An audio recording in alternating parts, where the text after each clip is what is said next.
General Motors out with another earnings beat and upbeat outlook. Let's get right to GM CFO Paul Jacobson. Paul, good to see you. As always, thanks for giving Yahoo Finance some time here. So there's been some not so good results out of your competitors. So I'm looking at you, Stellantis, looking at you, VW, and I think the vibe on this GM quarter is totally different than some of your competitors. Did something surprise GM positively in terms of demand? You know, I think it's really a testament to the product portfolio that we've built, and the entire team here at GM deserves a lot of credit for that. We're building vehicles that customers are flocking to. We're picking up share. We're discounting less than most of our competitors, and that's been a consistent theme for the last several quarters. So we're just excited about the momentum we have in the portfolio, not just in our ICE, but also in our electric vehicle portfolio, and what we're building there as well. So I think there's a lot of things that are going for us, but most importantly, it's keeping the customer at the front and center of everything that we do. Has the Fed's rate cut started to positively influence a company like General Motors, whether it's on the debt side or of course, whether it's on the demand side? Well, demand's been fairly steady for us all along, and you've seen that consistently in our results. What I would say is that, affordability has become more and more of a concern over the last couple of years as inflation has taken its toll on the consumer. So, certainly reductions in interest rates are going to help that with monthly car payments and helping consumers with that monthly bill. So we expect that can be some momentum for us as we head into 2025 with the expectation of lower rates, but it really starts and ends with the portfolio and what we're building for our customers. You called out an important word there, Paul, in terms of affordability. I sense that GM is really leaning into that. As you look out over the next 12 months, what are some of the price points in your vehicles going to be, and why do you think consumers are so cautious?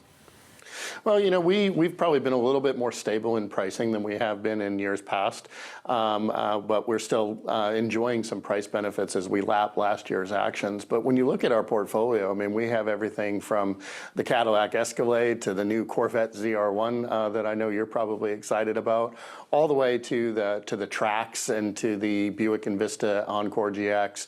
We've got really a vehicle portfolio for everybody. So when you look at the Trax starting with an MSRP right around $20,000, it's a great vehicle. We actually bought one for my daughter to drive out in California. So it's one that consumers are really flocking to. We've seen a lot of sales momentum in that. And when you look at all the refreshes of the vehicles that we've brought out, the important thing financially is that they're all more profitable and come in at higher margins than what their predecessor vehicles were.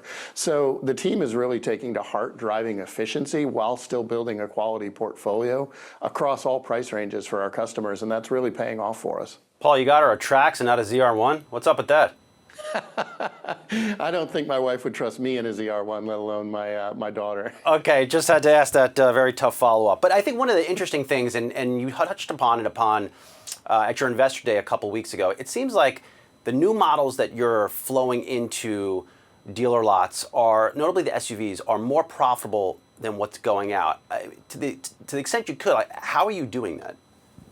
Well, there's a lot of work going on with material cost reductions. We talked about an effort being led by Mark Royce and our product development team we call Winning with Simplicity. We've eliminated almost 2,500 part numbers from the portfolio, and we're just getting started in terms of driving efficiency through the portfolio. That's what we're going to need to be competitive in the long run, and we need to do that for our customers as well. When you say parts, so I will get into a new GM SUV and maybe there's a less button. Is it as simple as that and then doing that at scale? A lot of it is behind the scenes, combining some parts into multiple vehicles and using that sharing that's out there, but making sure that we do it with the customer in mind, because what we don't want to do is start cutting customer features and making our vehicles less desirable in the customer's mind. So it's really a highly technical effort behind the scenes, and those things that the vehicle can work every bit as well as it could before, but still have the same features, and in some cases even more. Because we're able to invest in those things that matter to the customer. Also technical and no small feat in doing is it seems like you're really focused on driving down inventory. By the end of the year, how many days inventory you will have on hand, and how does that free up cash for the business to be spent back on buybacks? So we've been keeping inventory discipline pretty constant for the last few years. Our target is to have between 50 and 60 days on hand at the end of the year. We ended the quarter with about 68, but we have to build going into what is really kind of a peak selling season in the fourth quarter. We get a lot of pickup. We also have fewer production days due to the holidays. So we built that up, but we expect to be down in that 50 to 60 day range as we get into the end of this year. And that puts us on firm footing to start next year right where we need to be. But what it does is it frees up a lot of working capital for us and make sure that we're focused on getting the right vehicles to the right dealers in the hands of the right customers at the right time. Can you stay as aggressive on buybacks next year as you have been this year? Well, we've really got a balanced capital allocation policy. We've first thing that we do is we invest in the business, and we're doing that to the tune of approximately $11 billion a year. We're making investments across manufacturing, across our EV portfolio, and even across some of our ICE product portfolio as well.